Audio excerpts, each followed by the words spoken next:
Hello and welcome to episode 42 of The Dive Down, a Magic the Gathering podcast for the casual spike, focused on the latest decks, trends, and strategies in Modern. My name is Stanislav here in Chicago, and with me on the line from Denver, Colorado, it's the one and only Shane Beeps. Stan, help. I'm trapped in like this red box, and the only thing I see are a bunch of little goblins coming at me, and they look weirdly like Zach. Are you reporting into the podcast from an escape room right now? Well, I mean, we're talking about kind of an escape room. I think Shane is making his one phone call. to prank us on the podcast. Hopefully it lasts about an hour and 45 minutes long because I only get one till next week, and that's going to be next week's episode. Actually, next week and the week after, I'm out of here, y'all. I am in Barcelona, Spain. Oh, Barcelona. And for about the next 10 days or so. So I missed 2 episodes of the Dive Down. So enjoy me while you can. Eat me while I'm hot. Hot Pockets. Also with us here in Chicago, it's the Warden, Zach Culhan. I am so very excited for today. For today is our visit to the Supermax prison / and or escape room that is Mono Red Prison. Dave had to sit this one out. Probably for real this time, not like the time he showed up in the middle of our Mill episode. Yeah, if you haven't heard, we put out our first ever bonus episode on Monday of this week. It was a dive into Mill. Thank you so much to all of the patrons who made it possible by helping us reach our stretch goal, and now we're planning to do bonus episodes once per month. So sit tight for more fun topics in the week to come. We probably won't do Mill again, or maybe we'll do Mill every month. Only one way to find out. Mill a month, MM is what I'm saying. The Mill Chronicles. Yeah, I'm a big fan of Chapter 5, The Shadowmancer's Journey. On this week's show, we'll break down the results from last weekend's Modern Challenge, the first Magic Online tournament featuring Throne of Eldraine. Then we'll dive into Pyro Prison, the mono-red prison deck that runs neither Lightning Bolt nor Scred. Stay tuned to hear why. Finally, we wind down with a check-in on TCGs, but first, some housekeeping. Shout out to the newest patrons to join the Dive Down Nation: Nate P., Elena M., Tom A., and James B. Also thanks to French Kicks, LK Sock 52, and YXAG Erpel Dink. Zargle Pludunk. Zargle Plunk. Yeah, I mean, it sounds like a good demon name, right? Totally. Thank you all for the friendly reviews on Apple Podcasts. Also, guys, I think this is a good time for me to make a confession, but you have to promise not to get mad. I think that's an irrational expectation to place upon us, Stan. Shane's always mad. Don't you know this? All right, well, I'll assume Zach promised not to get mad. So you know how I was supposed to test Mono Red Prison for this episode? Instead, you played Blue Moon. No, I haven't played any Blue Moon this week, in fact. Though, as much as I loved playing Mono Red Prison for this episode, I still had to play a couple other decks. I get to play all the decks. I played a little bit of Red-Black Skelemental. I played a little bit of Blue-Red Phoenix. Both of these decks don't run Faithless Sitting anymore. I had to find out how and why. And all of that is possible because I get to play all the decks thanks to manatraders.com. Woo! Yeah, it's sick. I mean, since upgrading to gold, it's even better. This is not me shilling for Mana Traders, by the way, okay? Because I actually use gold. I actually upgraded to gold before we were working with them because Modern is getting a little bit more expensive on Magic Online, and I want to be able to play all the decks. So this week, I was testing out Jeskai Humans. That was prior to Eldraine being legal on Magic Online, so I can't really talk about Charming Prince yet, but it was fun to just kind of take out a Jeskai Humans deck with a little bit more removal to try to face down some Stoneforge decks. And one thing I noticed on Twitter today was there was like some Magic Online problems, and Mana Traders tweeted out how they just like auto-paused everyone's use of their mana hours while it was going on. I thought that was really cool and generous of them to like be proactive about it, and makes me just kind of respect them, and working with them makes me happy to do that. Yeah, so thank you, Mana Traders. If you'd like to sign up for your own Mana Traders account and play all the decks and get better at Magic in the process, use promo code THEDIVEDOWN, all one word, for 10% off your first 3 months of Mana Trader service. Now with all that out of the way, let's jump over to Shane at the news desk. All right, so as Stan mentioned, we only have one kind of higher level tournament to discuss this week, and it's the latest Modern Challenge. We're kind of in a lull of the GPs and SEG circuit of Modern. So this will let us take a little time to focus kind of on the trenches of Magic Online, which honestly is a great way to keep tabs of the metagame, because it's not just what people are bringing to one big tournament for one weekend. You see it kind of evolve week to week, and I think that's really valuable. So this challenge, there was about 138 players. I'm not sure if that's a huge amount for a challenge or not, or if that's about average. I wasn't able to find historical numbers. It seems a little low to me. People are probably getting into standard with the fresh set. But we got the top 32 decks to look at, as usual. And the decks that had 2 or more copies in that sample size, we had 4 Burn, 3 Amulet Titan, 2 Blue-White Control, and also a Blue-White Stoneblade Control. We had 2 Urza Paradoxical Outcome decks and 1 Wurza deck. And I don't even know if it's fair to group them together, besides just kind of the engine they're relying on is similar, and the same with Urza, of course. And there was 2 Mono Green Tron decks. I also noticed a bunch of interesting one-ofs. Like there was Gabe Nassif playing this like 4-color Saheeli deck with 3 Primeval Titans, a single of Oko from the new Throne of Eldraine set. There was like a blue-red As Foretold Electro Dominance deck. There was an Is It Flash deck with Brineborn Cutthroat, a Brazen Borrower, a couple Kiki Jikis, and a single Mystic Sanctuary in the mana base. There's a 5-colored Invisit deck. There's an 8-whack deck, and even the classic combos of Living End and Ad Nauseam made appearances in this top 32. Anything you guys noticed that I missed in that top 32 list, or that you thought was cool or weird about this sample? Well, whenever I see a Modern Challenge or any M2GO results, I just basically scan for any decks that I can play. So that Kiki Jiki deck definitely jumped out to me. Really cool to see Brazen Borrowers already appearing in M2GO results. I think it's fun to see 8-whack appear as a one-of. It's fun that there are now 2 or more competitive Goblin decks out there. Because before, 8-whack existed and was barely a Goblin deck, sort of on the fringes, and like had Goblin acceleration and Baby Tribal, but not really. So it's fun to see a different, unique Goblins deck move on in the Black-Red Goblins deck, and 8-whack still stick around. All right, I'm prepared to say it. I think we could have said this a couple weeks ago, but it's more true now than ever. 5-color Niv Mizzet, I think, is the real deal. Shout out to Cave Dan and the Faithless Brewing podcast for brewing this deck up, because it's just really impressive. Oh yeah, it's going to stick around. 5-color Trade Binder. It turns out there's a bunch of really good gold cards in Modern. Turns out. So we'll start going from the top down in our top 8. So in first place was Blue-White Control, which seemed to be hedging a little bit to the current meta. Had 2 main deck spell snares and a timely reinforcements to shore up some aggro matchups. Second place, a mono green Tron deck, again with a pretty contemporary creature base. Had 3 Thragtusk, shaved all the Walking Ballistas and the Ulamogs, and also fit in a Spatial Contortion main. It had 4 Veil of Summer and 2 Weather the Storm in the side, which I thought was novel. Third place was Bant Company. Had a couple main deck Oko, and the kind of a typical, if you could call it typical, Bant value creature suite with 4 Stoneforge Mystic. I'm going to do a little bit of a cold shot and say that Oko is just going to be a mainstay in Modern. I have played against it in Wurza, which we'll get into later. But it was so very good in that deck, and it is a very powerful card. One of its abilities that turns a permanent into a 3/3 is a plus. When on other Planeswalkers, it might have been a minus, and it being a plus is so very good. And we don't need to get into this. I don't need to go over Oko and its abilities, but I think we will continue to see them show up in Modern, and that they will just forever be a part of the format.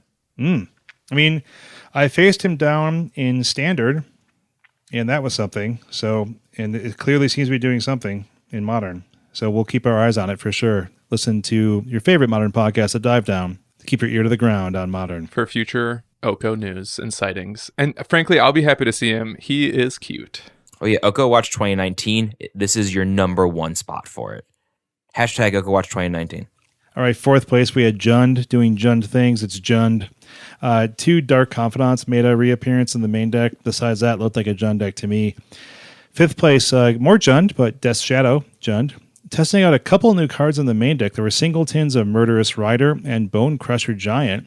and an Embereth Shield Breaker in the side. Sure. Interesting. I guess cheap artifact removal that you then get to cash in for a creature, a little beater. Okay, 6th place. Burn. Doing burn things. Looks like burn. 7th place. This Urza Paradoxical Outcome deck. So I don't think we've actually talked about this deck, if at all, on the dive down yet.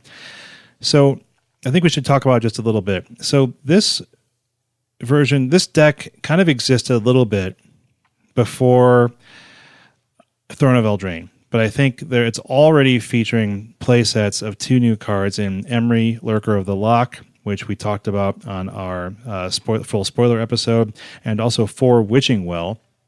Witching Well is an artifact, a blue artifact. Single blue mana casting cost. When it hits the battlefield, you get to scry 2. And then for 3 and a blue later, you can sacrifice the well to draw 2 cards. So it has kind of initial value early and some value late. So what this deck wants to do is cast a bunch of cheap artifacts that have some incidental value typically. So there's like Arkham's Astrolabe, which replaces itself and fixes your mana. Engineered Explosives, which can be cast for 0 or can be cast for colored mana to get rid of troublesome permanents on the other side.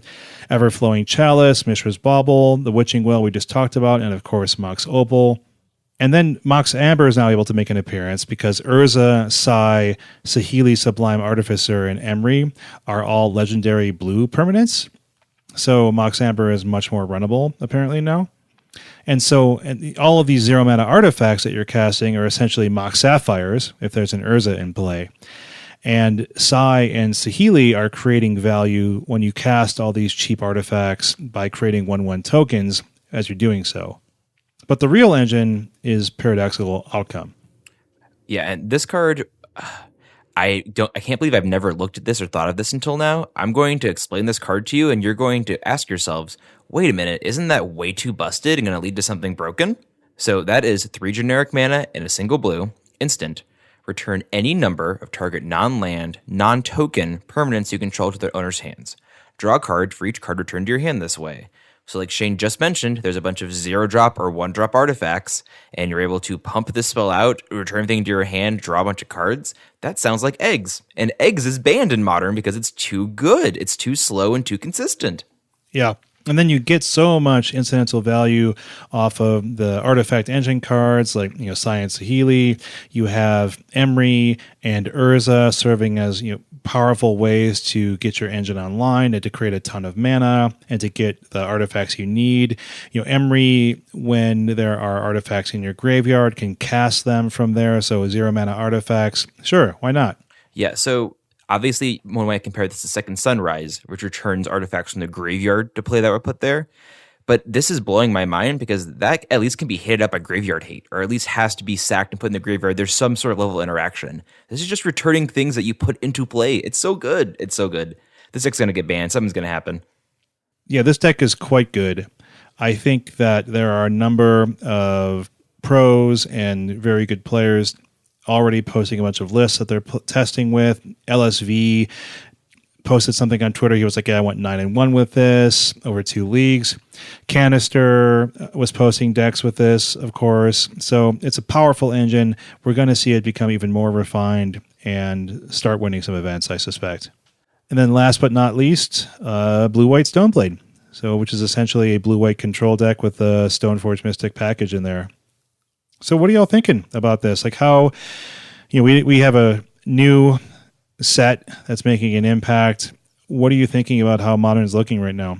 Do you think the Paradoxical Outcome deck is looking dangerous? Do you think that there's tools out there to fight it?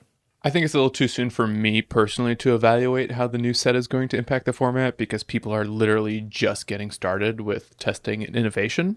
But I can't help but feel like the week or 2 leading up to Eldraine release, Modern kind of cooled down and people were doing a lot less testing. The 5.0 dumps were getting a little less diverse in the type of decks that they had in there. So I'm hoping that Eldraine kind of breathes some new life into the format because I feel like people are starting to kind of sleep on it.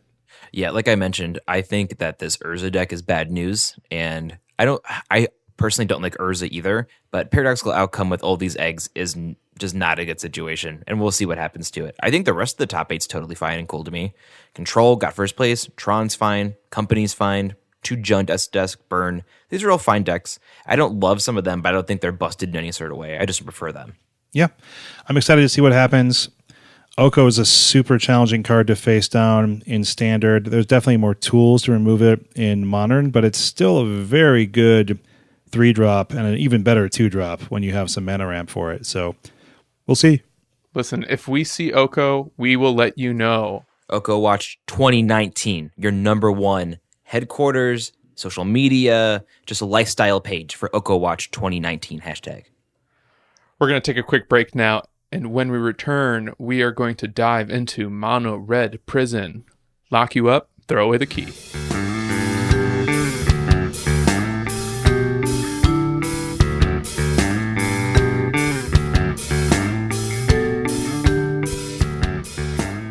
So podcasting is an audio format. You can't see us, but I can tell you that Zach is the happiest I have ever seen him. And I've known this guy in person for like years at this point, and he is grinning from ear to ear. He's wearing like a suit with a badge.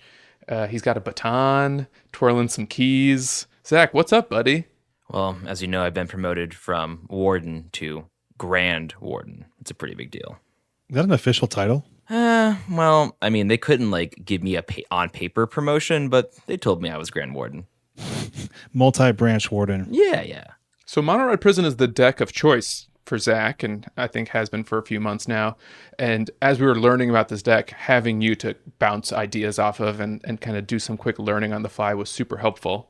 Yeah, obviously, I've been excited since we opened the show. I love this deck. It was so fun to get to play the deck I know for it and just like not to look up strategy or watch videos or like have to relearn a strategy, but to get to dig down and play what I want to play and feel like I am being able to share with others and help others. And honestly, this is all thanks to our patron, Evan B., who suggested this among their topics. And thank you so much, Evan. This was so much fun to do. So, like with our Eldrazi Tron deck dive, when you are at the highest tier of our Patreon, every 6 months or so, you're able to suggest or request a topic for us to go over. Evan wanted us to go over Pirate Prison. Made great sense, so thanks again, Evan. Shows out, Evan. So, what is Mono Red Prison? Let's talk about first, what's the deck trying to do?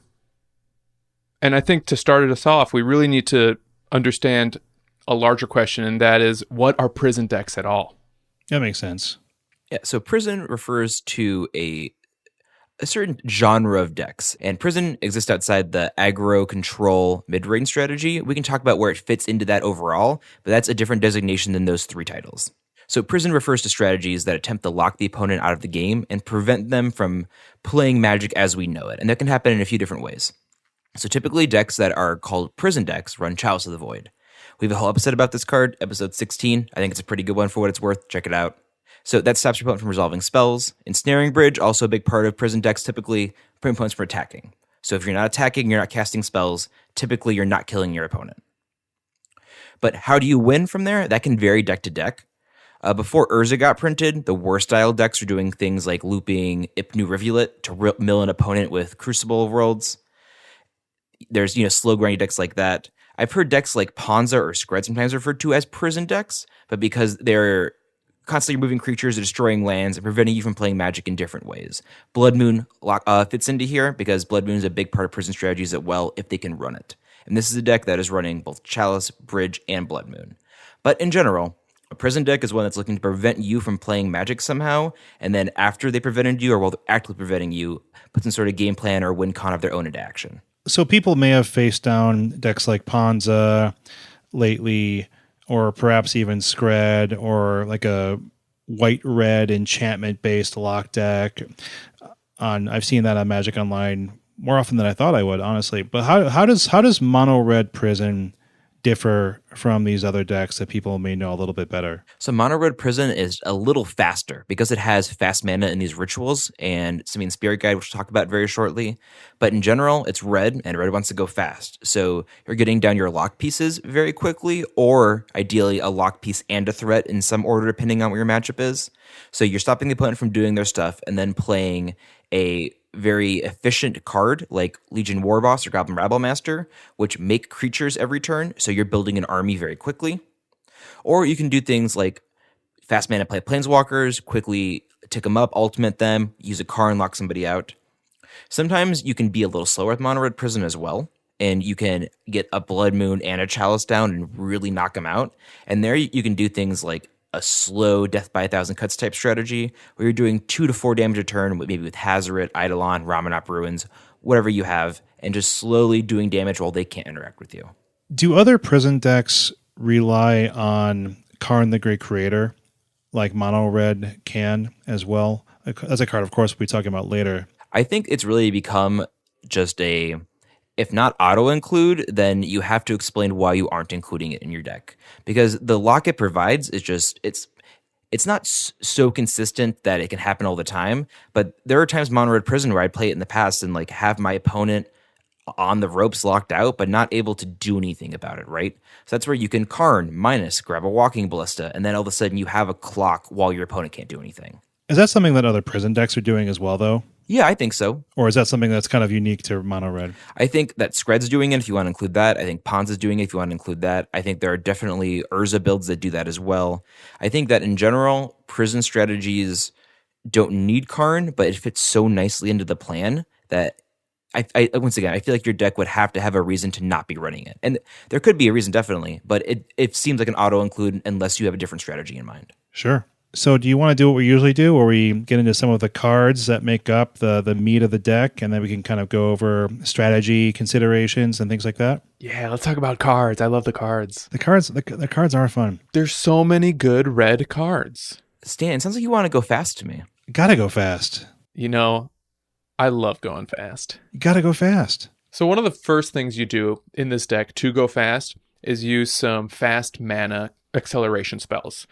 Desperate Ritual, Pyretic Ritual, basically functional copies of one another with a subtle difference that Desperate Ritual has Splice into Arcane. These are both 1 in a red to produce 3 red mana.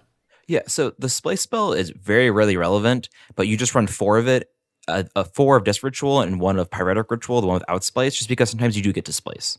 So we mentioned 1 in a red to add 3 red, but Splice is if you have 2 in your hand, basically you pay 4 mana, cast 1 Desperate Ritual, show your opponent the other, and then you make 6 mana. And you get to keep one of the rituals. So from there, you could even play it to go up to 7 if you wanted to. So that's rarely a thing, but sometimes you get to do things like do that, play a Chandra plusher and put a Chalice on 2, same turn. And that's obviously more of a fringe thing, but it opens up lines like that where you previously...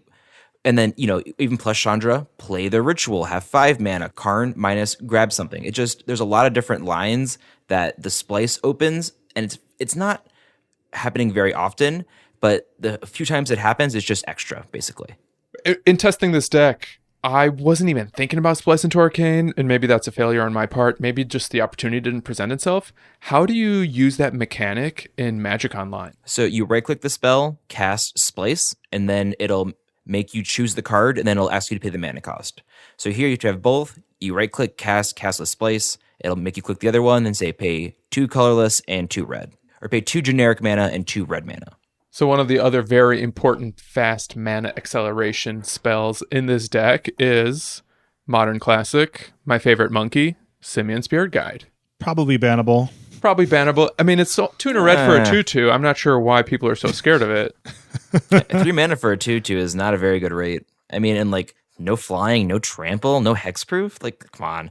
Oh wait, I'm sorry. What's that ability? Exile Simian Spirit Guide from your hand. Add a red mana. Is that free mana? Is that free real estate? Free real estate. So what's interesting about this is Simian Spirit Guide is the only mana ramp you can get on turn 1 because the rituals cost 1 in a red.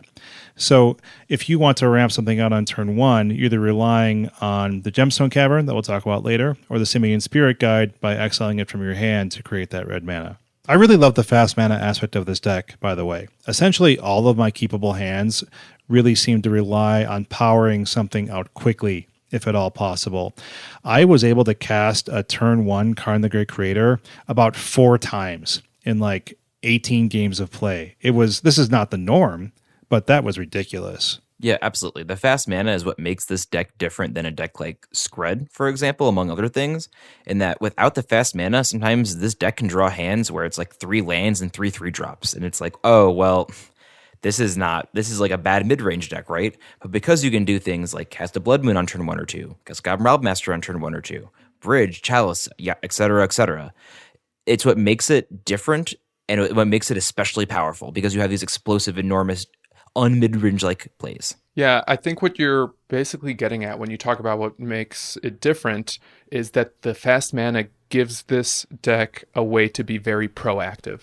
Right, exactly. And you're keeping opening hands with a plan.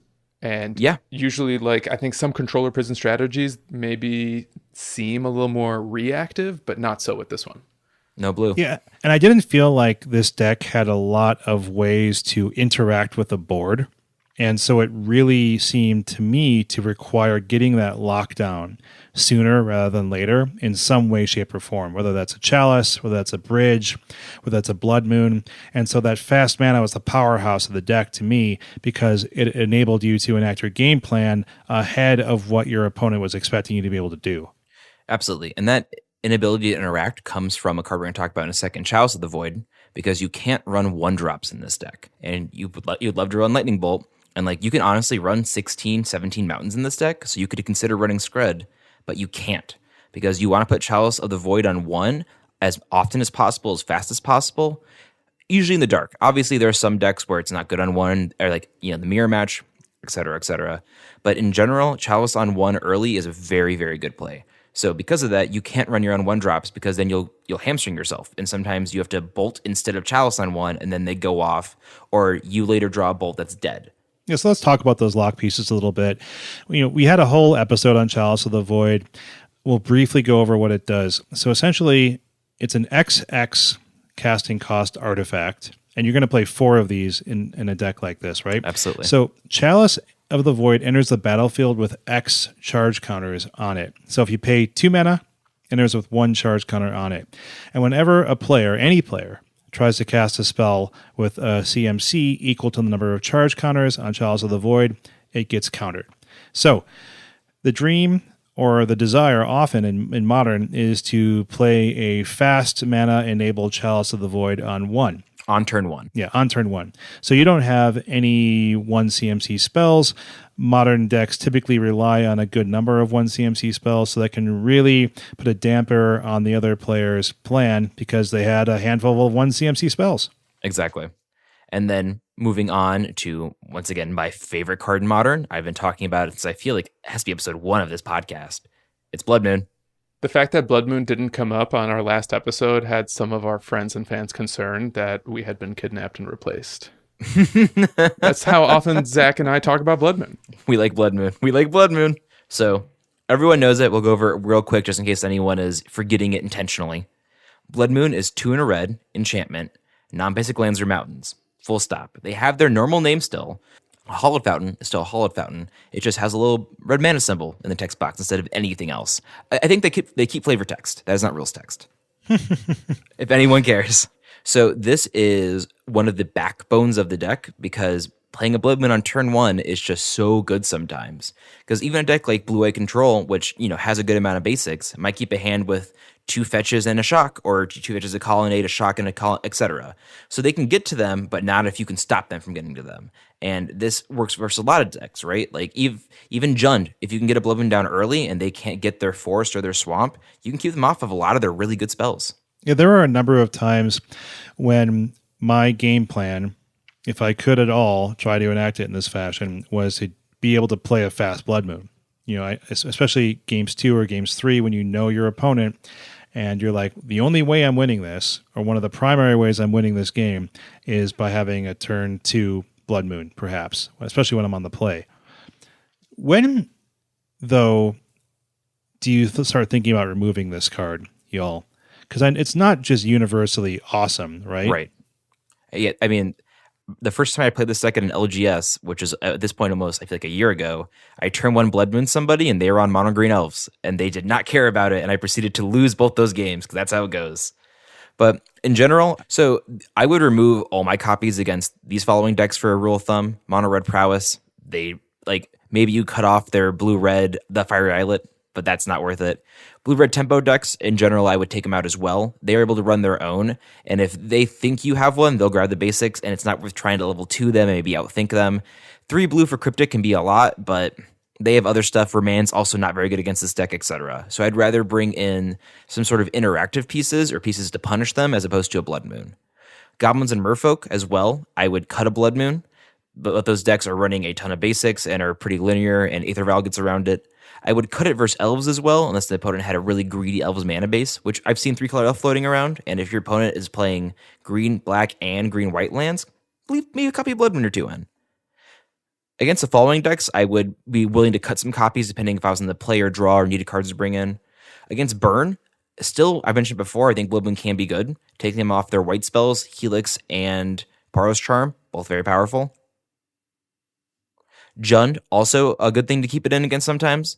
Obviously, the later Blood Moon is not that good because they can fetch for their basics and they run an okay amount. But if you can get down early, like I said, catch them unawares, they can have a really hard time removing anything else then.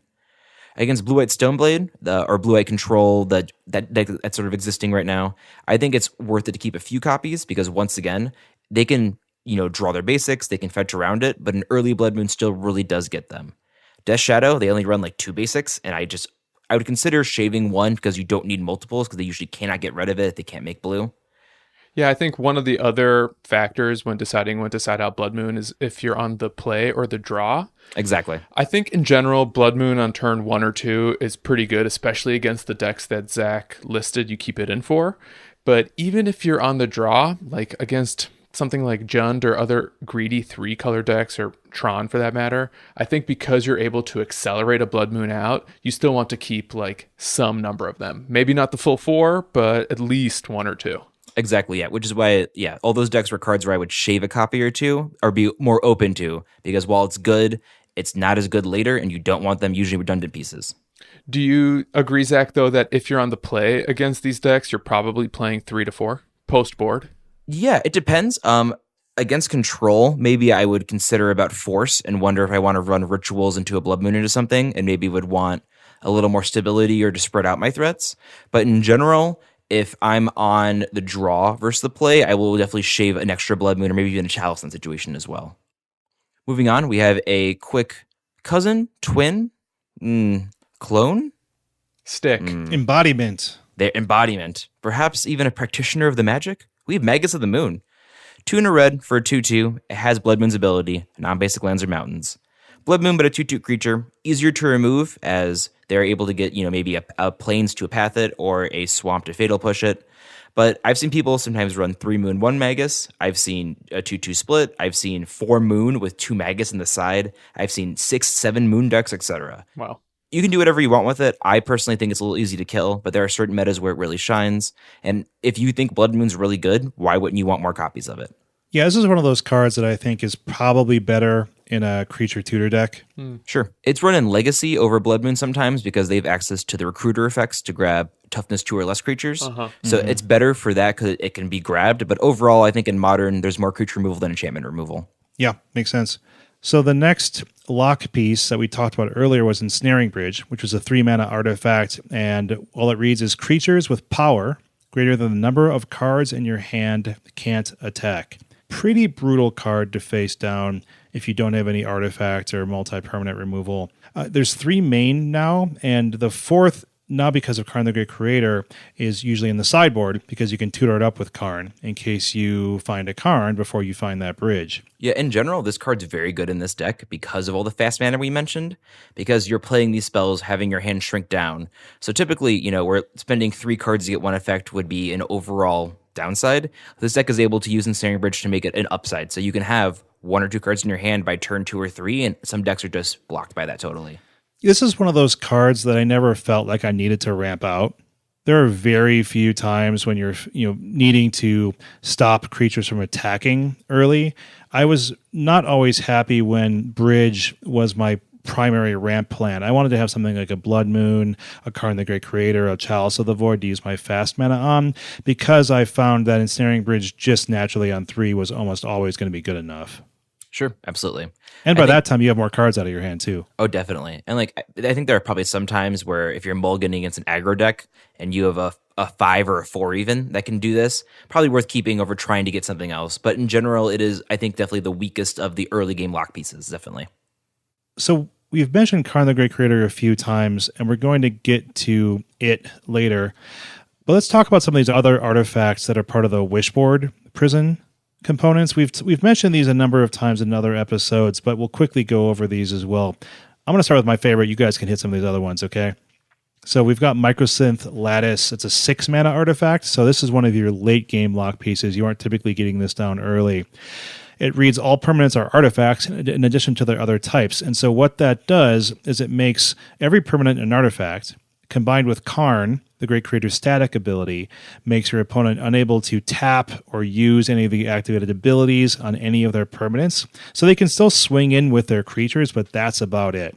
So if you have the board locked up with a bridge, and then you get Karn the Great Creator down, and then Microsynth Lattice, they are essentially locked out of the game, and you're good to go to find your whatever piece of tech you have to finish them off, whether that's a Walking Ballista, a Chandra, whatever.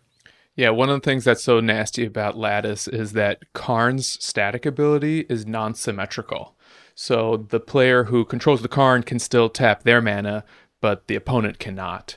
So one of the ways to beat this card in particular is if you have artifact removal in your hand, you literally have to float the mana until when they cast Lattice, and then after Lattice resolves, before steps move on, you remove it with like a Braid or K-Command or whatever artifact hate is available to you. Yeah, the funny thing is that Force of Vigor can't even work if you want to pay it for no mana, because the casting requires ditching a green card, and the second line of text on Microsynth Lattice reads all cards that aren't on the battlefield, spells, and permanents are colorless. So that's just kind of a little bit of annoyance too, for no good reason. In general, I found this card to be pretty challenging to play with at first, and we may have mentioned this before, but this is a level up card for me, and I found that as I got more familiar with Karn decks in general, I learned to play with Lattice a little better and knowing when to fetch for it or when to play it safe. Yeah, absolutely. Final thought on this, it's really hard to play like Stan said, just because you aren't playing Karn, minusing and going for this all the time in this deck. You're really playing Karn, trying to either stabilize or gain some value, and then when you have them on the back foot, you Lattice and they don't come back into the game. And another really helpful part of that, or how Karn's getting value, is liquid metal coating. Oh man. Yeah, I love this card. I fell in love with this card. So tap, target permanent becomes an artifact in addition to its other types until end of turn. And obviously this is good with Karn, because if you do it to something they control, that's no longer, a card can't do anything for them anymore. So you can do it to a planeswalker on their upkeep, so they can't activate on their turn. Do it to a land on their upkeep, so they have to try to burn the mana right then. You can also tap it and then plus Karn to start destroying 0 mana cost things, which include lands. So you can start. The dream is to turn 1 Karn minus grab this, on turn 2 start destroying their lands. It's like your better Ponza. I did that multiple times somehow. I was able to pull that off, and it is a very early scoop on the other side of the battlefield. Oh, ain't that the truth? Yeah, that felt really good. Liquid metal coating is so flexible. It's one of those things we mentioned in a past episode, but it is what you grab with Karn because it's so flexible. It allows you to turn off troublesome permanents on the other side of the battlefield, and it only costs 2. So it's very easy to cast if you're able to untap with Karn the Great Creator, unlike Microsynth Lattice, which costs 6. Up next is Torpor Orb. Again, it's another 2 mana artifact. Creatures entering the battlefield don't cause abilities to trigger. So this is something that is a bit more situational. It comes in handy against decks like Spirits, Humans, Bant Soul Herder. Wurza. Yeah, it stops the Wurza combo. This is a card that you should not be afraid to sideboard in and take out of your wishboard if you think it's going to be helpful, especially against a deck like Wurza, which can be a little faster than Karn maybe. And like obviously, if you have Karn there, you're winning already. Things like that. So if you are really worried about your opponent's fast coming to play things, like against Humans, I would take this out of my wishboard and bring it into my main board during games 2 and 3 because of how impactful it is. So I would not do that for coding or for Lattice, but I would do it also for the next one, which is Sorcerer's Spyglass, which is a 2 mana artifact. As it enters the battlefield, look at an opponent's hand, then choose any card name. Activated abilities of sources with the card name can't be activated unless they're mana abilities. So this is a Pithing Needle that costs 1 more, and that's helpful because, like we said, you can't run Pithing Needle because you run Chalice. Straight up. So it gives you the benefit of seeing someone's hand, but then this is another card where if my opponent was doing some sort of weird combo thing, or I knew they had walkers and wanted to get ahead of them, I brought this in versus Jund in control and was happy both times. I didn't have a Sorceress Spyglass in the list that I ran in my first league, and I really wish that I had. It wasn't in kind of one of the default lists I was looking at, and I very much missed it because, like you mentioned, it's such a powerful and flexible prison component. It really helps you maybe buy a turn that you need by, say, shutting off a Teferi 3 so they can't bounce your Karn the Great Creator or something else you want to have stick. Yeah, absolutely. I found that a big issue with this deck, we'll go over that later, is it's really weak to planeswalkers. And the thing is, you lock your opponent down, but what gets through the lock is planeswalkers. So if you lock your opponent down and then they resolve a walker first, that's like, oh crap, that's my game plan. And you did it first. That's bad for me. So there are times they have a Liliana, or like Shay mentioned, a 3-cost Teferi, and then you really need to get out ahead of that. So Karn minus, and then if you can even play that on the same turn, using rituals or fast mana or what have you, so you have down your Karn and you're able to stop their walker, that is such a huge tempo swing. So another reason why I would consider bringing this in main, just because of how pivotal it can be. For sure. And I know I just mentioned that Teferi could bounce your Karn. That's not possible. But it definitely, you have a lot of artifact pieces you want to keep on the board when you're facing down a number of decks. Teferi can bounce Bridge, which is how I often lose to that deck, because they bounce Bridge in my hand and then swing with 2 Spellcallers and a Snapcaster. Exactly. Not that I've lost that recently or anything. All right. So let's get into these threats, because this is the fun part of the deck, which you're actually beating down with. I'm going to start because I got to start with Goblin Rabblemaster, one of my favorite cards to cast during Con Standard when I played Green-Red Monsters. And you get to ramp it out, just like you did in Green-Red Monsters when you had Elvish Mystic. So it's a 2 and a red for a 2/2 Goblin Warrior. All other goblins you control attack each combat if able. At the beginning of your combat, on your turn, create a 1/1 red goblin creature token with haste, and whenever Goblin Rabblemaster attacks, it gets +1/+0 until end of turn for every other attacking goblin. So, turn 1 that you play it, makes a 1/1 goblin that has to attack. Turn 2, if the coast is clear, you make another goblin, and then you swing with Goblin Rabblemaster, and you're swinging for 4 from the Rabblemaster and 2 from your tokens. That gets really big, really fast if the coast is clear. And if the coast isn't clear, then you can just sort of sit back and have your army of tokens sort of grow wide. Zach, you're better at explaining this than me. I'd like you to explain how you use the power of Ensnaring Bridge to kind of go really wide with your Rabblemaster to finish your opponent off, because that's challenging for me to understand. Yeah, so this works similar to Legion Warboss, which is a card you also run in this deck, anywhere from 2 to 4. So it's 4, Goblin Rabblemaster. Legion Warboss works a little similarly as well, where on your beginning of combat, you make a token. The thing is, Legion Warboss doesn't get pumped, it has Mentor, so it starts making the tokens bigger, not itself. But in general, the thing with the Snaring Bridge is creatures with power equal to or greater than the number of cards in your hand can't attack. So you have these creatures that quote-unquote have to attack, but if you have 0 cards in your hand, they literally cannot, so they don't. So what you're able to do is on your turn, you pick up a card for your draw and you put it down. And then these cards keep making tokens at the beginning of your combat that don't attack and they stick around. So I've been in situations where we're in a lock because no one can attack because of Ensnaring Bridge. And usually there's a Blood Moon or a Chalice in play as well. So over time, you just keep creating these goblins on your combat step. And then one turn when you have enough, you hold a card in hand, move to combat and swing with, 18, 20, 22 goblins. And it really doesn't have to be that much sometimes. So many Zach tokens. So many Zach tokens. Move to combat, make a Zach. Coming soon to LGS near you. One of the cool things about these goblin makers is that they're non-legendary. So you don't necessarily have to wait till turn 18 or 20 to produce all those tokens. Sometimes you'll just cast a Legion Warboss and a couple Rabblmasters, and then in a few turns you've got an army of Gobos. One of the things you need to be a little bit careful with is that if you have multiple Goblin Rabblmasters, if you have a Goblin Rabblemaster and a Legion Warboss, and you don't have that Ensnaring Bridge down, and you want to sort of chip in with like one token at a time, if Rabblemaster is out, every other attacking goblin has to attack if able. So don't hurt yourself. Don't have a Legion Warboss that's forced to attack and you weren't ready for it, and it just gets eaten by a Tarmogoyf. So play smart, read the text on your cards, because I don't always. Absolutely. Goblin Rabblemaster is a card that is really sometimes best played after combat, even though sometimes your brain goes, no, I want the value, I want the token. But then, like Shane said, all of a sudden, Legion Warboss is swinging, and you're going, wait, Mentor Trigger, I don't want that. But it's too late. You can't take it back. It's MTGO. It is worth noting that the clock for Legion Warboss is a little bit slower than Rabblemaster. So Rabblemaster does 1 damage first turn because the token, then 6 damage, then 8 damage, then 10 damage. While Legion Warboss, assuming the same clock no interaction, does 1, 5, 7, and 9. So if you absolutely need to go fast and you can play either, play Rabblemaster. It is worth noting, though, this is sort of a level 2 thing. If you think your opponent has removal and you have both in your hand, play the Warboss first, so that'll eat the removal over the Rabblemaster. Because if they don't remove that one, that's still a ton of damage, and they have to destroy it. So it's better to have that one eat the removal and have the other more damage-inducing card come after. Up next, this deck does run Seasoned Pyromancer. 1 red for a 2/2. When Spyro enters the battlefield, discard 2 cards, then draw 2 cards for each non-land card discarded this way. Create a 1/1 red elemental creature token. And then it's got this very sneaky line of text that I think a lot of people miss, including myself early on. For 3 red, you may exile Seasoned Pyromancer from your graveyard to create 2 1/1 red elemental creature tokens.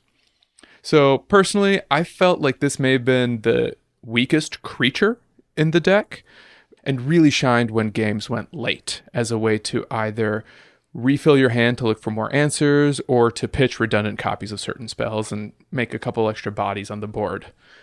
What was your experience with this creature?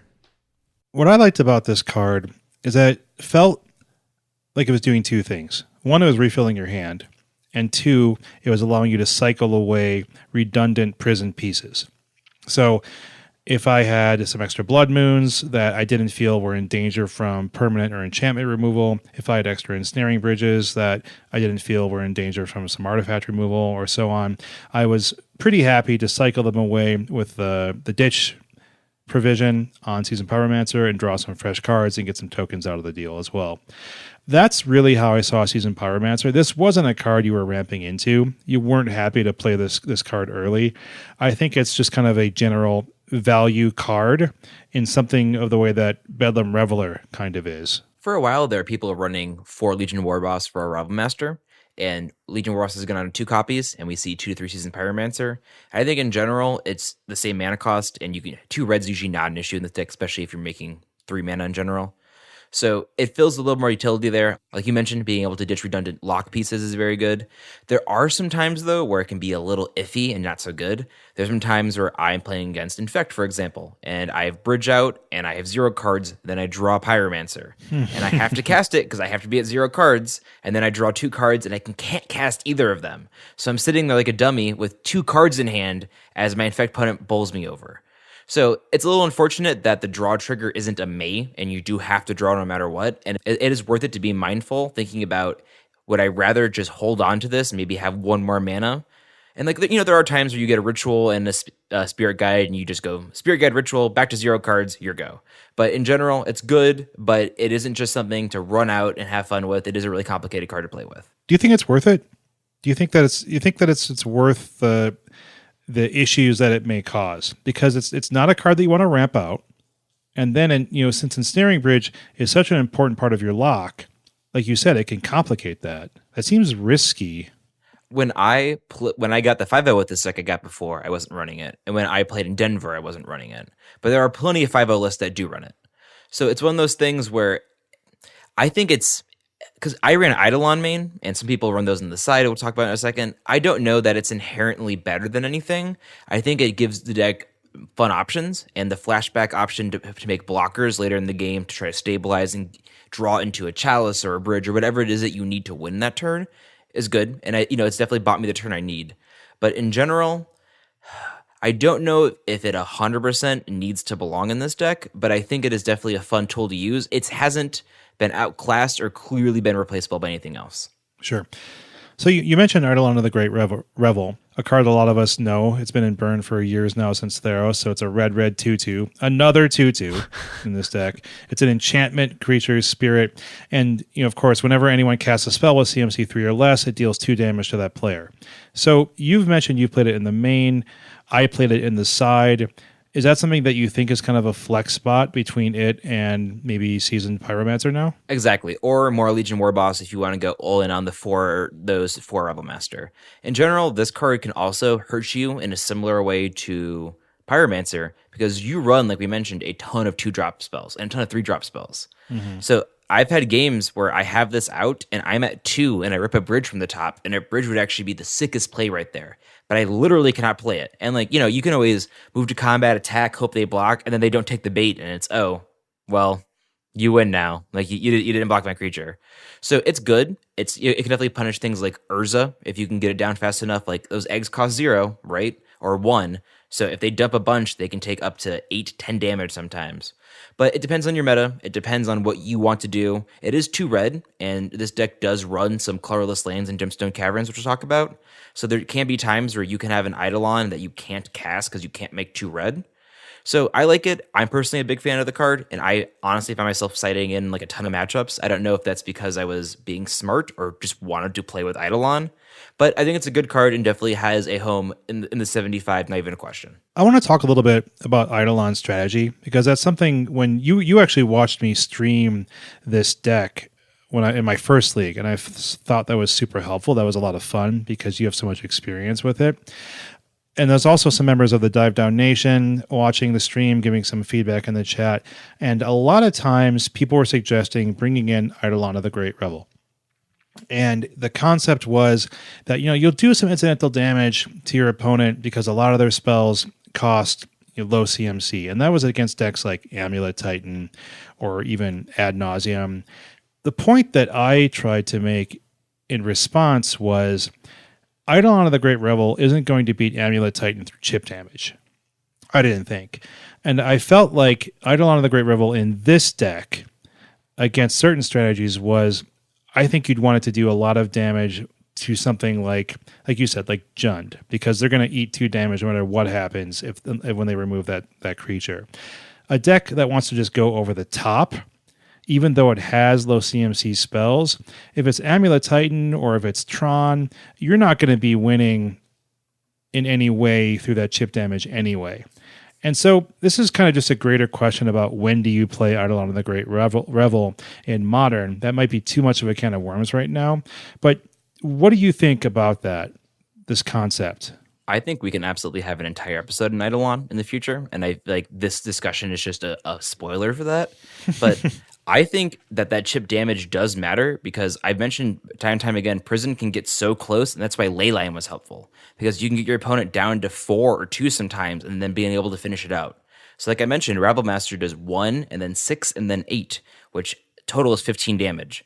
So they only need to fetch at that point and have 2 Eidolon triggers for that Rabble Master to be able to get it there in only 3 turns. And assuming Eidolon's maybe getting an attack in. And the whole thing is, you have this lock around it. You have the Chalice, you have the Moon. So ideally, Eidolon is sticking around for a turn or 2 and eating the removal instead of the prison piece. And then if they remove the prison piece instead, Eidolon is then chipping in for the damage after. So they have to prioritize the Eidolon over the lock piece, and if they don't, they're eating more and more damage. So I really think that and once again, you can play this on turn 1 with either a Gemstone Caverns on the draw or a Simian Spirit Guide on the play. Yeah, I mean, I'm not sold on my concept I brought up. I think that it does have lots of incidental value all the time. There's so many decks in Modern that it does a ton of damage against. I just was always trying to be thoughtful about when I brought it in. Like, was it really going to generate enough value versus what I'm taking out? And I think with a deck like Prison, there are enough pieces in the main that Eidolon is a perfectly good card to bring in at, sometimes 3 of even in the side. So I think it's very valuable in the side, and I think it's a very, very good sideboard inclusion. But I'm not sure if it needs to be in the main. Especially with the next card, Hazoret the Fervent, because I did not run that main. Did you all run that main? I did not. I did for my first league. I took her out in the end. It's a card that comes in and out. It's perfectly good as a one of in the main or side, depending on the matchup you're seeing. And a really good thing about this card is its activated ability, which is 2 in a red to discard a card. it deals 2 damage to each opponent. So that's really helpful, obviously, with Ensnaring Bridge. So if you have 2 lands in hand and can't play both of them, it can help you get down to 0.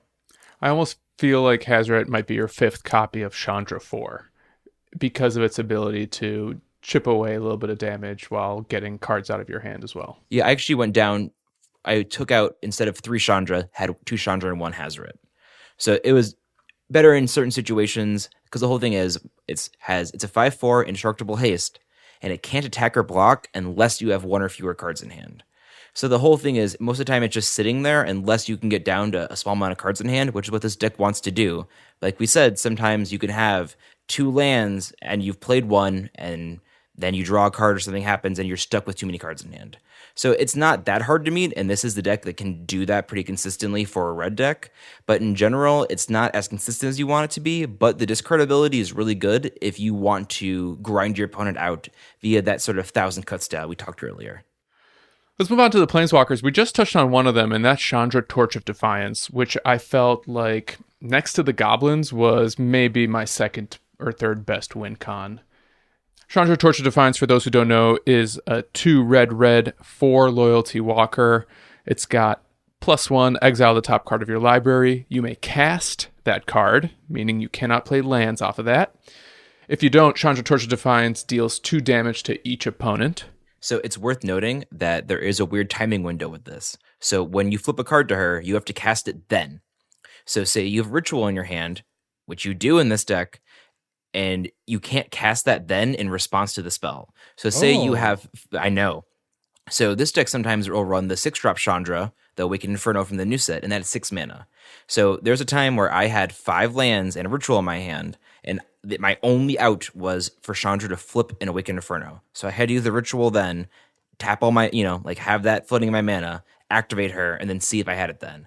So that's not going to come up too often, but you do have to keep in mind that you don't get to then go, I'm going to activate a Scavenging Ooze first. It's, do you cast it, yes or no? Yeah, I noticed that. I plus Chandra for her exile ability one time, and I was like, well, I have mana. I have fast mana in my hand. Like, I'm not getting the opportunity to use it. And so it makes sense that I don't have that window of opportunity. Chandra has a couple extra abilities, which I think are pretty important. It has another plus. 2 pluses on a Planeswalker. What a time to be alive. That seems too good. +1, add red. So I found this also to be very useful. Oh, yeah. If you have Karn on the board, or if you have just another spell in your hand, adding red to cast 1 more spell per turn would sometimes be the difference between having an empty hand and having 1 card there. It was just a useful way to spend all of your mana really efficiently. It makes her a really good thing to accelerate out early because you then have mana from her. Mm-hmm. So even if you spend, 2 or 3 cards to get her out, you then can make 3 or 4 mana on turn 2 or 3. So playing her, playing a Chalice on 1's a great play. Playing her, into a Ritual into a 3-drop, also an amazing play. She just opens up a lot of lines with that plus ability. Yeah. Using the plus ability properly and most powerfully was something that I did not see on board when you were in chat, when we were all watching me stream. And you were like, play the Chandra, plus it, do the Ritual, play a 3-drop. And I was like, this is a very obvious line when it's you. But like when I'm doing it, I was like, I guess I'll do this. And that makes sense. You're like, hey, Shane, you can make 7 mana. Do 7 mana worth of things. And so that was definitely something that you want to be able to look and say, how can I be using my mana this turn? Because the more that you're able to use your mana and use your fast mana especially, the more you're able to do that your opponent's not doing. And so if you have the ability to generate 2 off of your 4 mana walker and then cast a Ritual and cast another spell off of that, you're doing far more powerful things than your opponent's doing on the other side, probably. No, absolutely. And I feel like that really speaks to the strategy and why prison is good, because you're laying down a prison, but it feels like it's really a cover to have your threats get in. So you're putting down a Blood Moon, you're putting down a Chalice or a Bridge or what have you, but it really is to protect your threat so you're able to have it go off either via Rabblemaster swinging for a bunch, Chandra eventually ultimating, which we'll get to in a second, or things like that. So it's, once again, this isn't a slow, grindy prison deck, although it can be that.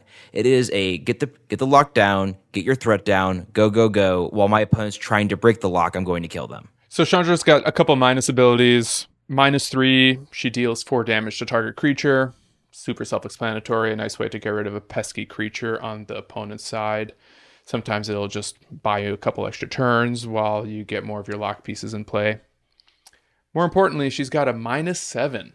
You get an emblem with, whenever you cast a spell, this emblem deals 5 damage to any target.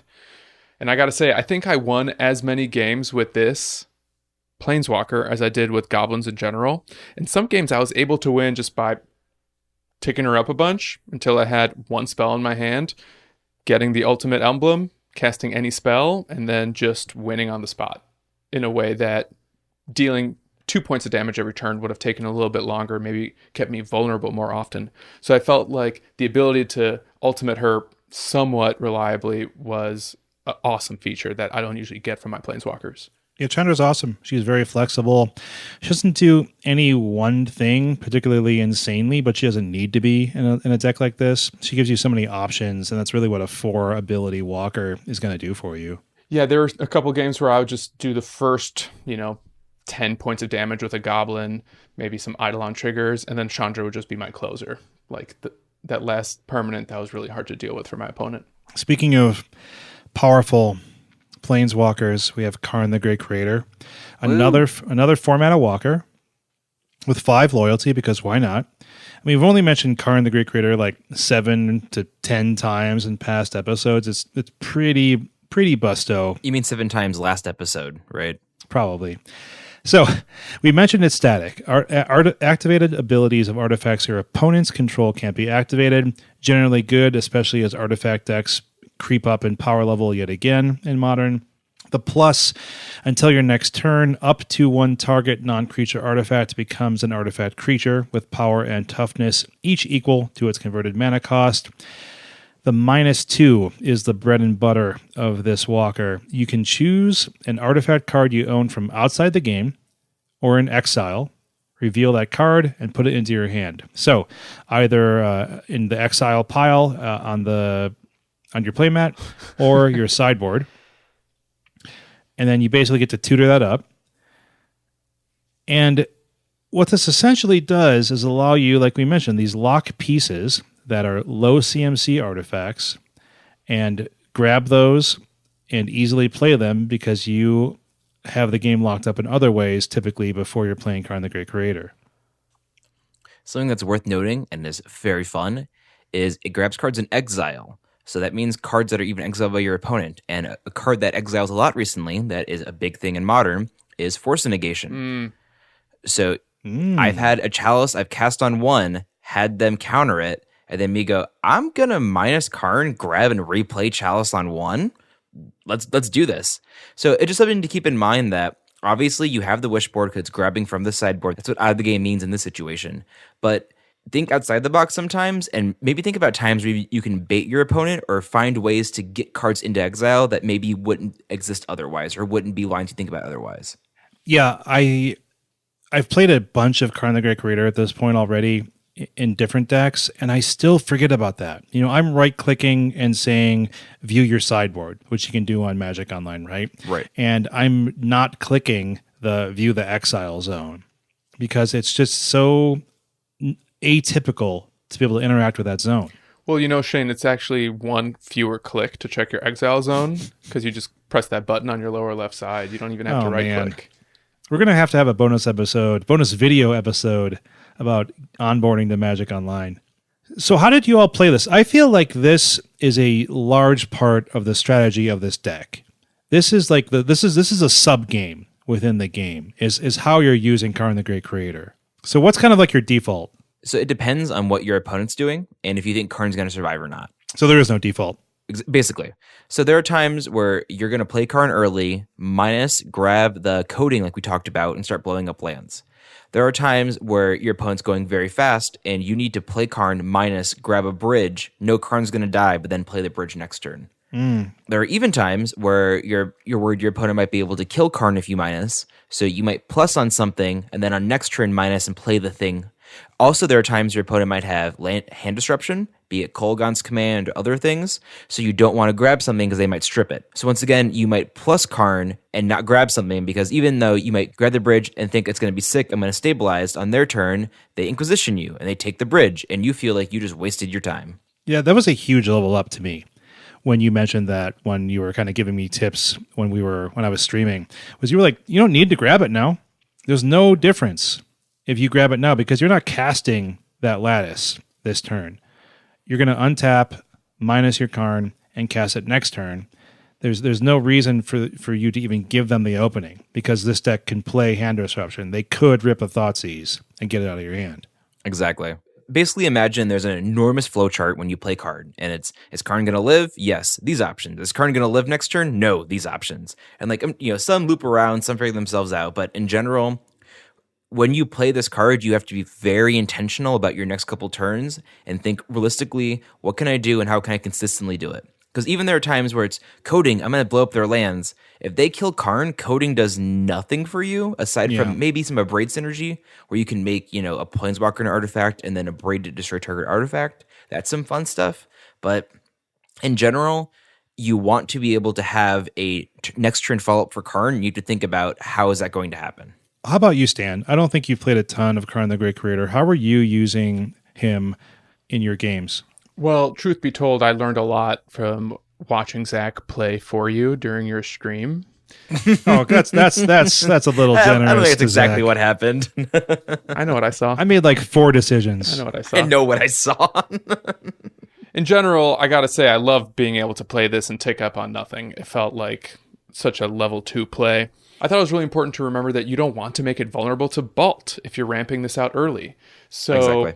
Bringing it out, taking it down, it dies to Bolt on the spot. And even if you get Karn on turn 1 or 2, that's when he's most vulnerable. I think it's also important to remember that the plus ability reads up to one target. And I personally made a misplay or two where I would animate my opponent's Batterskull, kill the germ, but then they would still have a 5/5 on the board. Right. It's worth noting it can uptick to kill opponents' 0-drop artifacts like Mox Opal or Mox Amber. It also can destroy opposing Chalice of the Voids because those are 0 when they're anywhere but the stack. There's so many things you have to assess on board. And like you mentioned a little bit ago, Zach, is planning a few turns out. And that is a way to level up as a modern player and a Magic player in general, right? Is not just looking at what is in your hand, not just what's looking at your side of the board, is looking at the entirety of the game state, and then also being able to plan, okay, I have the opponent locked in this way. How do I ensure I do not give them a window to stop my game plan? Because understanding your opponent has a plan and has cards in their deck, you haven't sewn everything up entirely, probably, by that point. So you have to play in a way that doesn't give them a way to open that door that you've hopefully closed 90% of the way. Right. And sometimes that's minusing to grab an additional ensnaring bridge because you have 1, but if they blow that up, they can take you down. Sometimes it might be something like on games 2 and 3, putting a Chalice or 2 in the sideboard so Karn can grab them if you need to later game, etc. This card is a card that is very difficult to use and deeply rewards a meta knowledge and a knowledge about your opponent's game plan, is like Shane was saying. And of course, sometimes you get to play Lattice and win the game. Yeah. That is more rare, but when that happens, you feel like a very good Magic player. Or I feel like a very good Magic player. Yeah, without going into too much unnecessary detail, I did okay in my testing with Pyro Prison. I was above average in terms of win to loss ratio. And I think part of that is because I had some heuristics about playing Karn. Because he's so challenging, because experience with Karn and understanding, what he's vulnerable and what the best lines of play are in given situations are, I think helped me get out of sticky situations that a more novice player may have lost on the spot.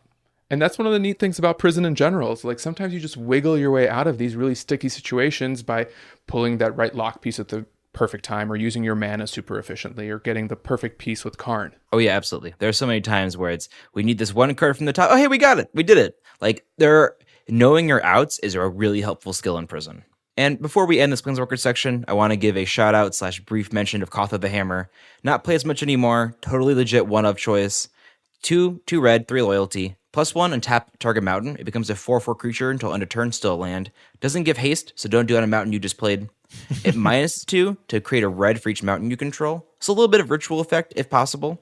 Sometimes you can play a Koth minus and do something wild like play a Karn and grab a Lattice if you're really living large. But what's important is it quickly gets its ultimate, like we've talked about many times in the podcast.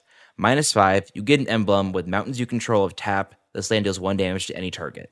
So what Koth is doing ideally in a prison strategy is while you have them locked out, you uptick quickly and then downtick, and then you have just this 1 colorless damage from anywhere, so they can't ideally play things or resolve threats or anything like that. So not as much played as it once was, a little more fringe, but totally legitimate choice and something to think about if you want to play Koth. This is one of the few decks you can. And the tap ability replaces the mana ability. You can't tap it, create mana, and deal damage. It's just a secondary, like, activated ability, yeah? Yeah. So the land will read tap, add a red, line break, tap, deal 1 damage to any target. So you don't get to do both on the same turn. So usually what you do is you just leave your lands untapped with your opponent's end step, then hit them for a bunch. Your turn on tap. It sounds like a fast way to close a game out. Exactly. So moving on to how you're going to interact with your opponent, and these are the removal parts of the deck.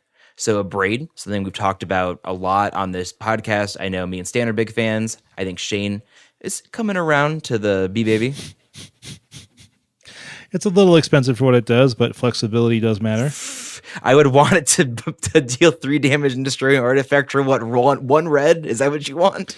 Well, I want it hybrid. I want it red-green. it's target creature, so it's like not like can't dome anybody with it. You don't get reach with a braid. A braid, anyone unfamiliar. Choose 1, instant, 1 and a red. A braid deals 3 damage to target creature or destroy target artifact. So this is great to pick off an early Thalia if possible, a Goblin Guide, other aggressive creatures, or destroying artifacts, mana rocks that are hurtful. Getting rid of a Pithing Needle or a Spyglass naming your creature is also very good. Batterskull, swords. Ain't that the truth? Yep, I ran 4 of these in my list. I hope all of you did as well. This card is very good right now, and I feel like very rarely was it dead. And when I shaved it, I was shaving it for other parts of the deck, which are the sweepers.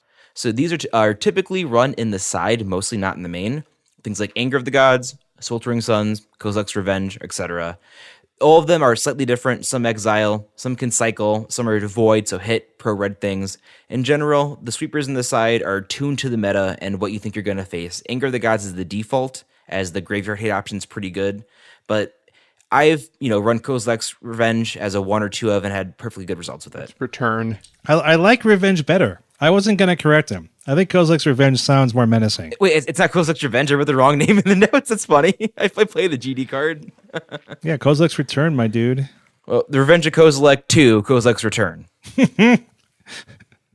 So you mentioned all this removal, but there's a general lack of cheap removal in this deck that felt kind of hard for me sometimes. Like, so against creature decks, I felt like I was stalling to a bridge or like mulling to a bridge because you aren't really able to get a lot of creatures off the board early with this deck. So that was one of the things that felt somewhat challenging to me, is that I didn't have a lot of ways to interact with a lot of different permanent types on the other side of the battlefield because there's no burn, really. And because the main piece of flexible interaction you have is just a braid. Absolutely. And Chandra can be accelerated out and down tick to kill, and that is something to keep in mind. And it's not a waste sometimes, depending on what you're removing. But like Stan said, this is not a reactive deck. Like, not at all. This deck is looking to go first. It's looking to get a goblin out and go, hey, I'm doing this now. What are you doing about it? So it's more of a deck that demands a response than has a response, if that makes any sense. Mm-hmm. So we're not casting any of these spells unless we're playing lands, right? Or maybe if you put 20 Simian Spear Guides in your deck and don't get deck checked. Zach, I think your round 1 opponent will probably catch on to that pretty quickly. Wait, is that a 6 Simians? No, they were exiled before. No, I know, and there are 4 in the pile. So the mana base for this deck, 13 to 14 basic mountains usually. It also runs 4 Ramunap Ruins, and that's the desert that can tap for colorless, or you can tap pay a life, add a red, and it has a tacked on ability for 2 red tap, sack a desert. Ramunap Ruins deals 2 damage to each opponent. And it can sack itself to its own ability. Yes. Mm-hmm. and Magic Online will make sure it won't check any. It won't check that you F6'd in your upkeep, but it will check. But it will check if you want to sacrifice Ramunap Ruins to its own ability. Do you want to sacrifice Ramunap Ruins to its own ability? To its own ability? My goodness. I think the really spicy lands that I'm excited to talk about are the Gemstone Caverns, which is a legendary land for some reason, and I hated that. It's balance. If Gemstone Caverns is in your opening hand and you're not playing first, very important line of text as well, you may begin the game with Caverns on the battlefield with a luck counter on it. If you do, exile a card from your hand, and then it can tap to add colorless, but if it has a luck counter on it, it can tap to add 1 mana of any color.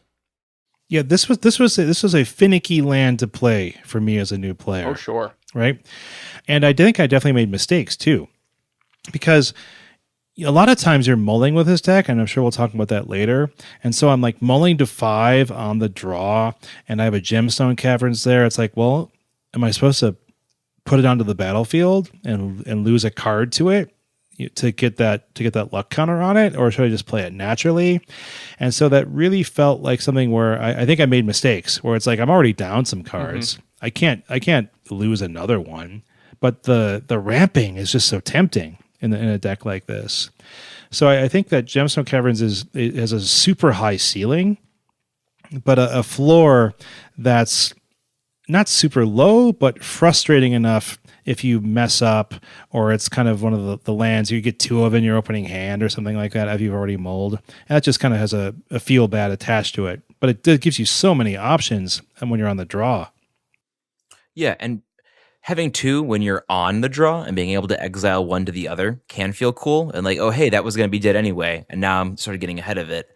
But in general, it does set you down a little bit. In this, like we mentioned, there is a lot of filler in this deck with the mana ramping and the Simian Spirit Guide, what have you, where it can really feel like sometimes you can have a hand that is a bunch of mana wrapping and nothing else, and you feel sort of like, I can have a bunch of mana early, but what am I doing with it? So this is one of those cards that is really hard to utilize, and in general, my rule of thumb is if I'm mulliganing to 6, I will not put this out there unless I have an immediate impactful play with it.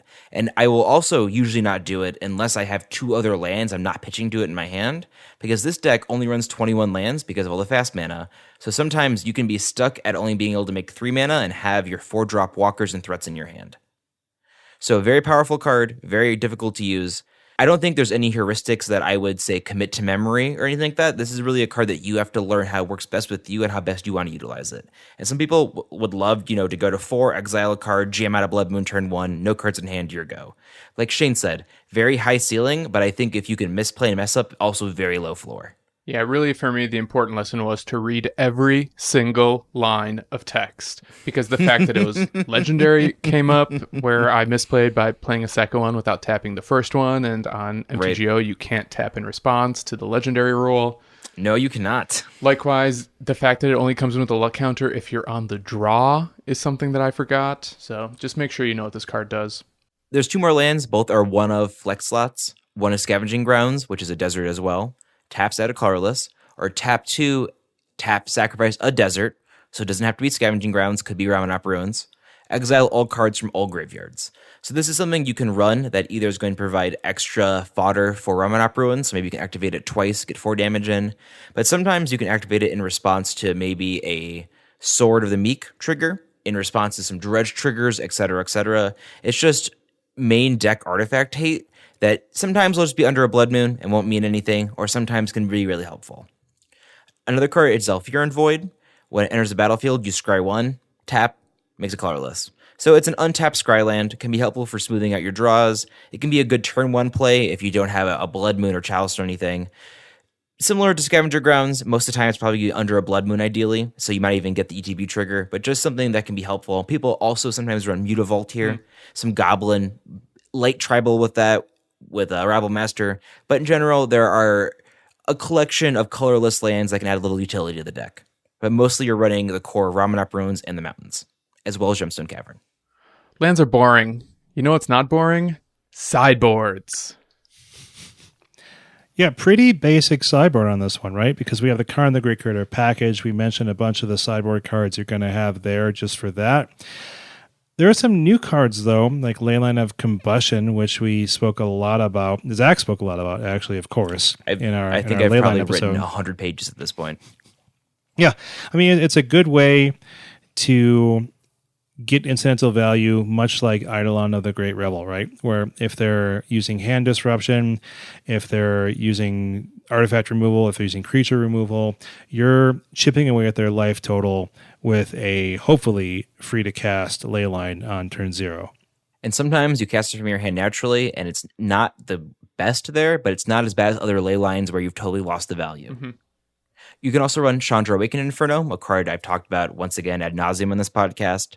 We're not going to go into all the effects. Point is, it's an uncounterable planeswalker, which is really good versus certain matchups, and can create a 1, 2, or 3 multiple damage effect. So when the game's locked out, it can be getting in that damage, moving the game forward.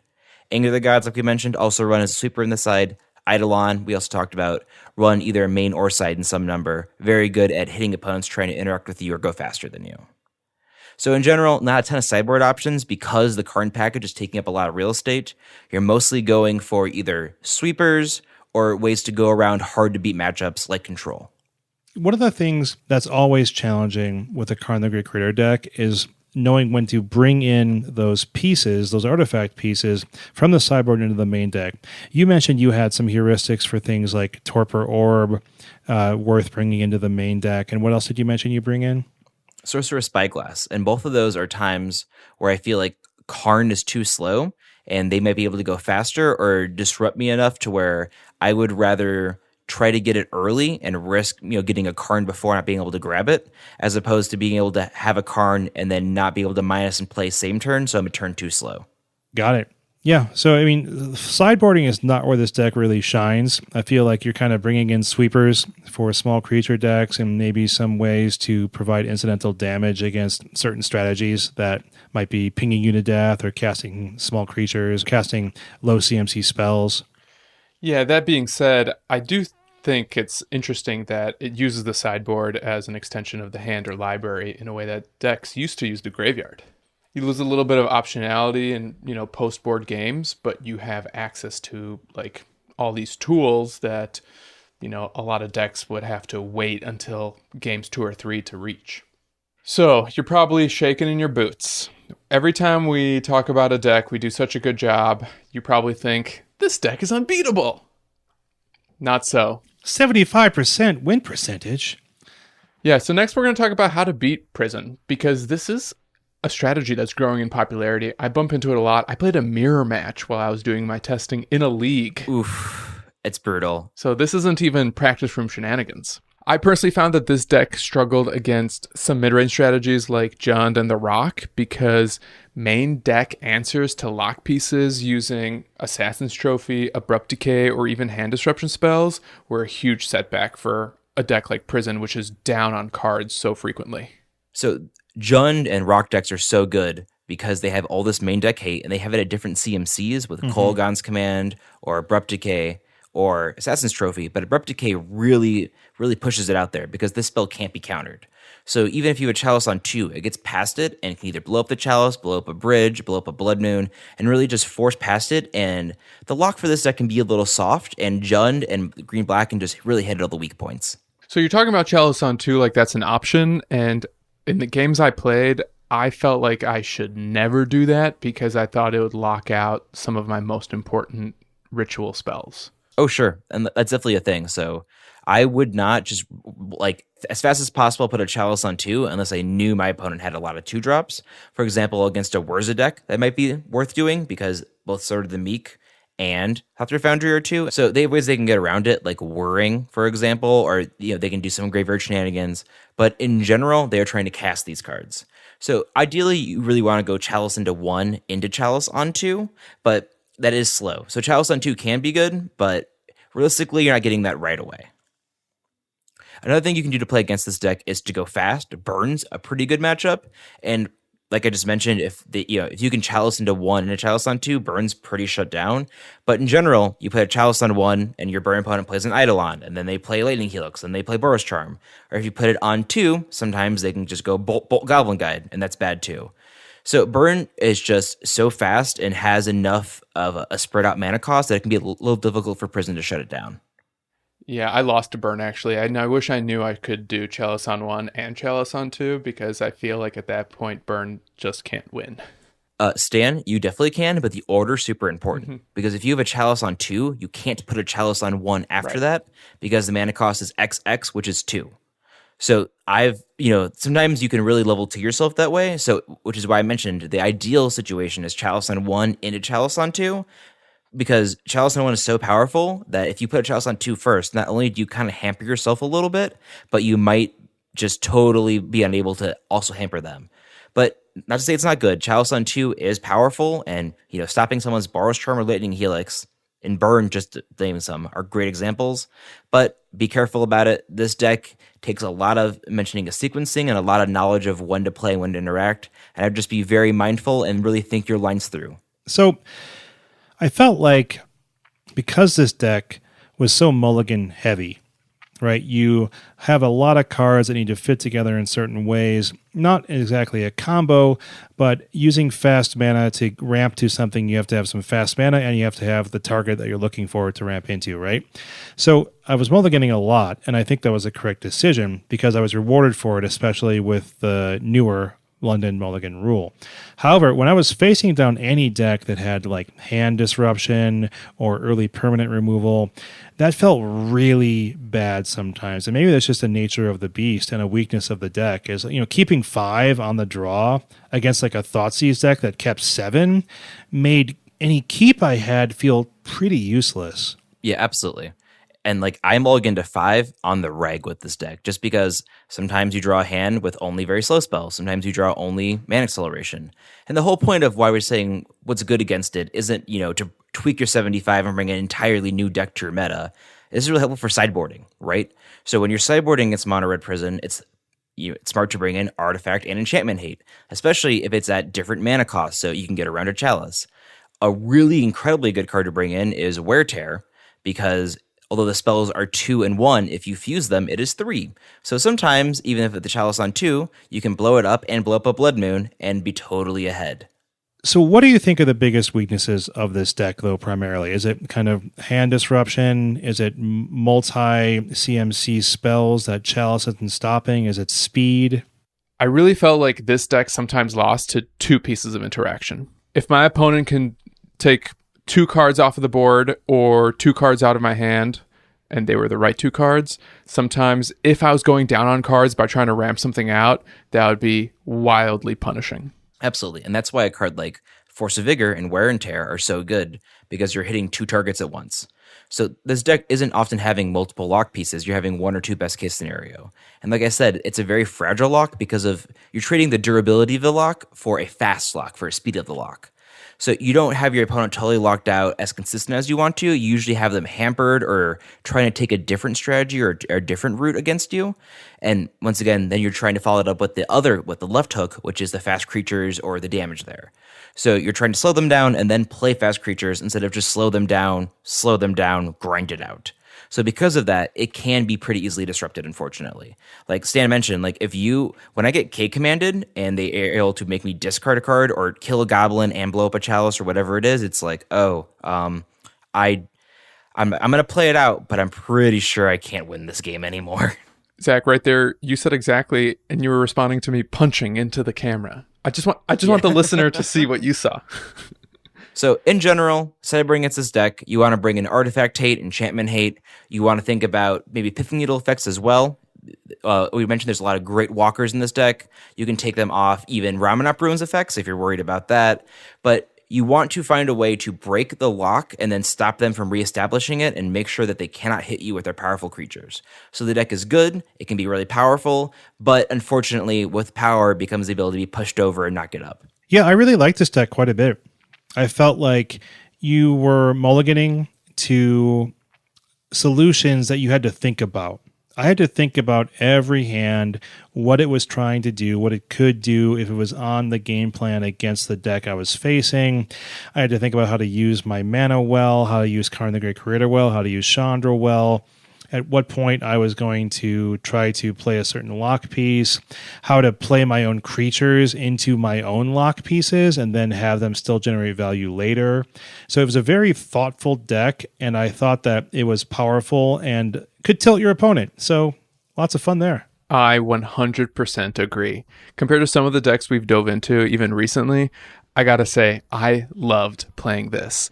And in a way, it was a very unique experience, right? It didn't exactly remind me of a lot of other decks, except maybe Tron in the way you have to be super thoughtful about your mulligan decisions and kind of your turn 1, 2, 3 plays. Although I typically prefer to spend my free MTGO time playing decks that I have in paper and just get a bunch of practice, like I can actually see myself maybe sometimes borrowing Zach's deck and like playing this and enjoying it just because of how rewarding it was once I understood what this deck was doing. Oh yeah, I went back for seconds. Like I went back for another league, even though I know I didn't need to play the league, and I have a league pause on Mana Traders right now. I'm going back in. Guys, I'm just so happy to hear you loved it. It was really fun. I'm glad we got to do this episode. I'm glad the deck's in a place where we felt comfortable doing it. I'm glad a patron wanted to do it. It was a win-win-win scenario. So I had a great time. I'm glad you guys had a great time. I'm really happy. I liked it as well. I'm a big fan of this deck, obviously. I think we'll post some deck lists we played in the show notes as well. We're going to take a quick break, and when we come back, we're going to talk about some other TCGs we've played and how we feel about them. Stay with us.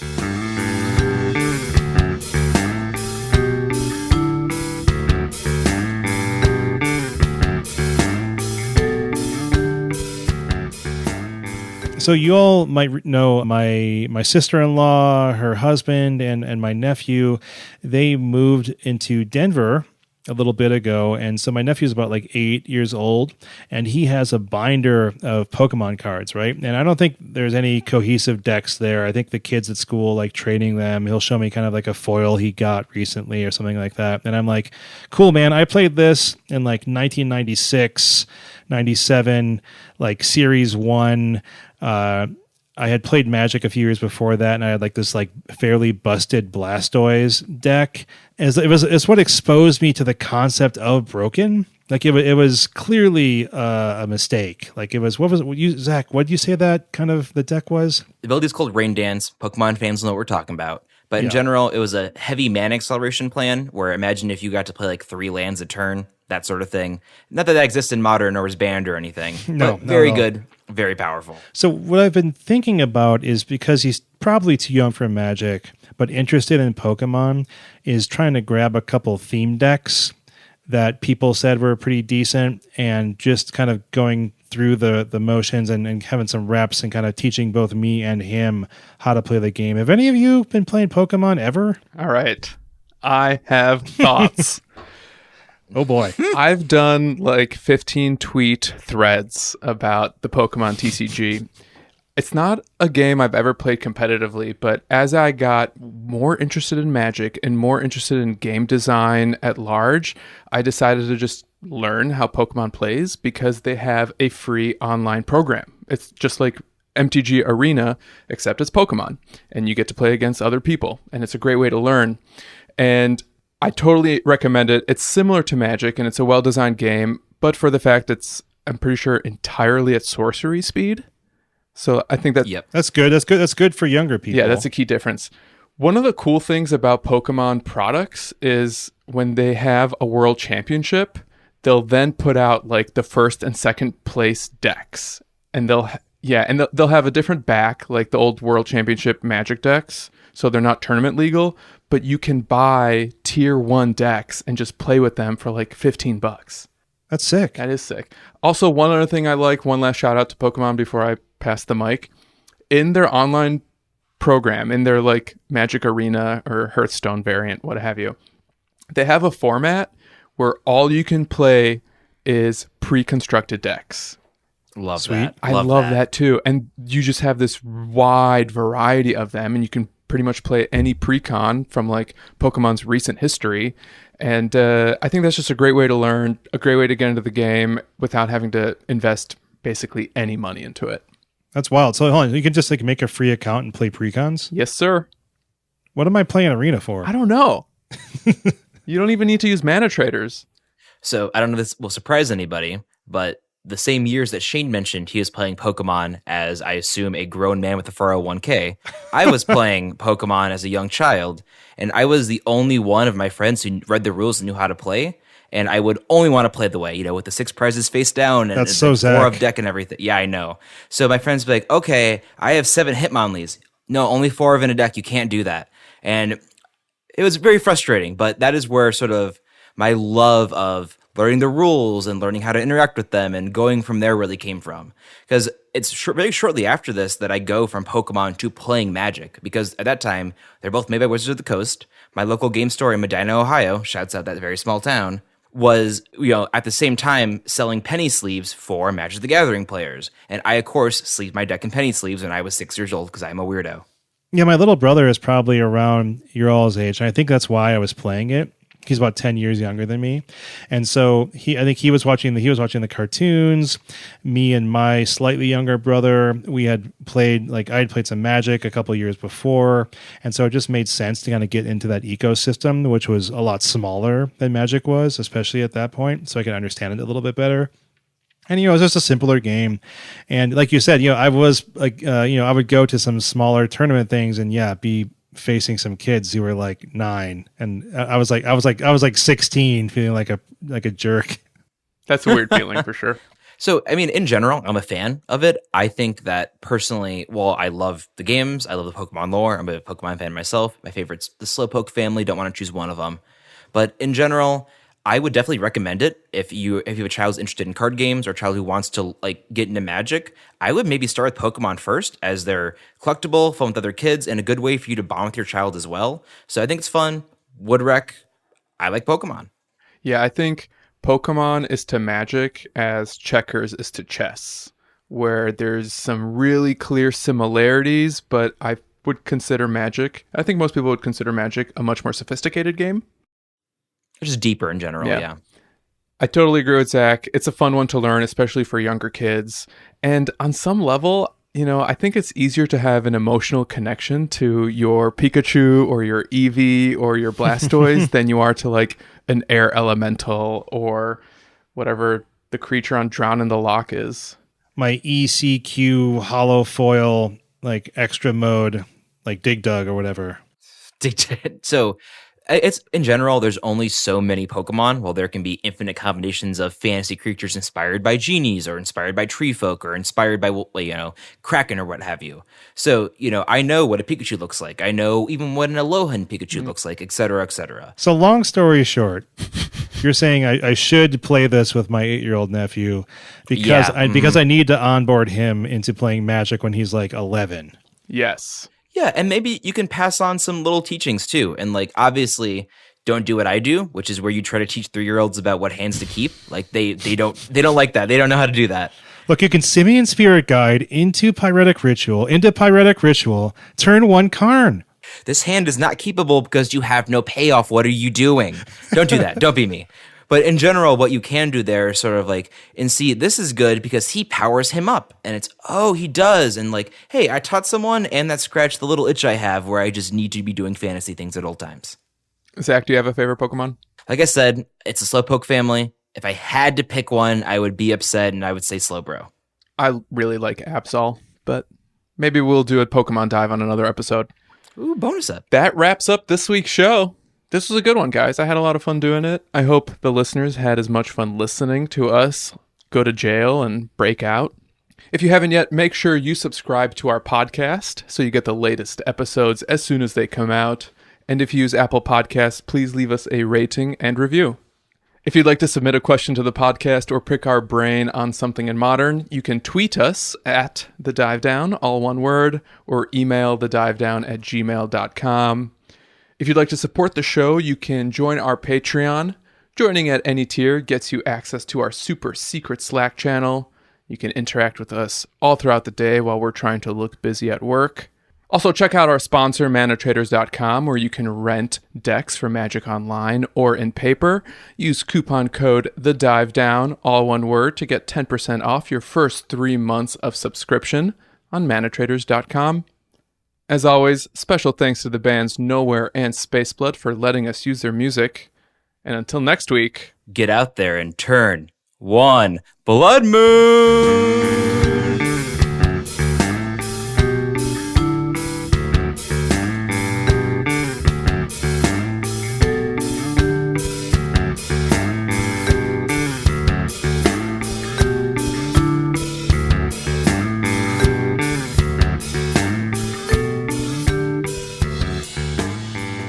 It's an Alolan Raichu. There's no Alolan Pikachu.